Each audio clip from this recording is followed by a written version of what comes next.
প্রযুক্তি প্রতিষ্ঠান গুগল গাজায় ইসরায়েলি আগ্রাসনে সরাসরি প্রযুক্তিগত সহায়তা দিয়েছে। প্রতিষ্ঠানটি সরাসরি ইসরায়েলি প্রতিরক্ষা বাহিনী আইডিএফ এবং প্রতিরক্ষা মন্ত্রণালয়কে সহায়তা করেছে। বুধবার প্রকাশিত এক প্রতিবেদনে এই তথ্য জানিয়েছে মার্কিন সংবাদ মাধ্যম ওয়াশিংটন পোস্ট। প্রতিবেদনে বলা হয়েছে, গাজায় ইসরায়েলি আগ্রাসনের শুরু হওয়ার প্রথম কয়েক সপ্তাহ থেকেই গুগলের কর্মীরা ইসরায়েলি সামরিক বাহিনীকে তাদের সর্বাধুনিক কৃত্রিম বুদ্ধিমত্তা এআই প্রযুক্তির সুবিধা দিতে শুরু করে। উল্লেখযোগ্য বিষয় হল, গুগল এমন এক সময় এই কাজটি করেছে যখন গুগল নিজেকে ইসরায়েলের সামরিক ও নিরাপত্তা সংস্থাগুলো থেকে দূরে রাখার চেষ্টা করেছিল। এর আগে ইসরায়েল সরকারের সঙ্গে ক্লাউড কম্পিউটিং চুক্তি নিয়ে নিজ কর্মীদের প্রতিবাদের মুখোমুখি হয়েছিল গুগল। ওয়াশিংটন পোস্ট জানিয়েছে, তাদের কাছে আসা নথিপত্র থেকে তারা জানতে পেরেছে যে গুগল ক্লাউডের একজন কর্মী ইসরায়েলের প্রতিরক্ষা মন্ত্রণালয়কে গুগলের এআই প্রযুক্তির অ্যাক্সেস দ্রুত দেওয়ার অনুরোধে তৎপর হন।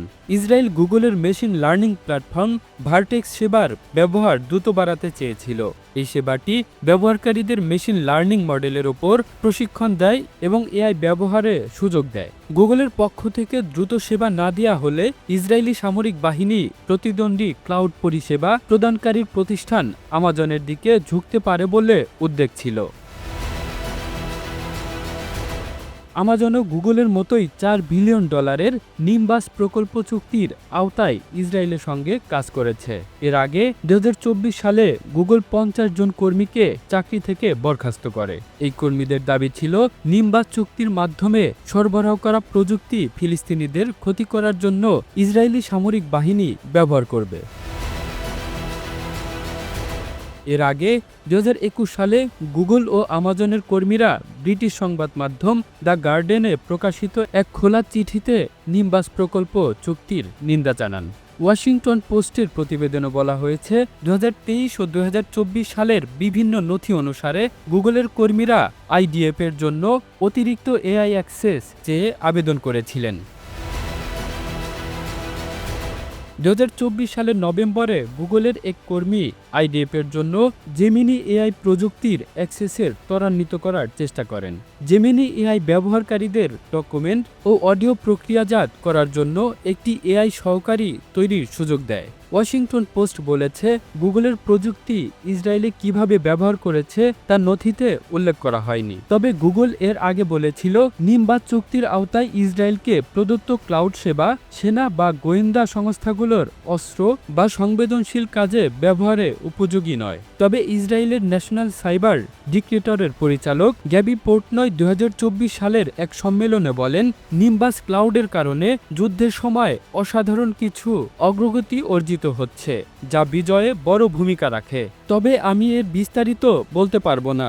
ইসরায়েল বেশ কয়েক বছর ধরেই সামরিক ক্ষেত্রে কৃত্রিম বুদ্ধিমত্তা প্রযুক্তি ব্যবহার করেছে, বিশেষ করে সার্ভিল্যান্স বা নজরদারি ফুটেজ বিশ্লেষণ কাজে।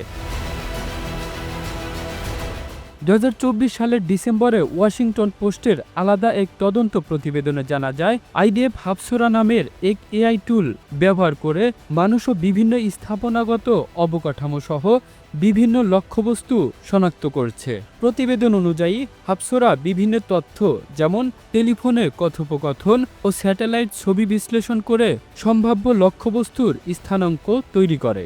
এই তথ্য প্রকাশের পর এআই ব্যবহারে মানুষের জীবন বিপন্ন হওয়ার শঙ্কা তৈরি হয়। তবে আইডিএফ তাদের বিবৃতিতে দাবি করেছিল, এআই প্রযুক্তি ক্ষয়ক্ষতি কমাতে এবং মানুষ পরিচালিত প্রক্রিয়ার নির্ভুলতা বাড়াতে সহায়ক।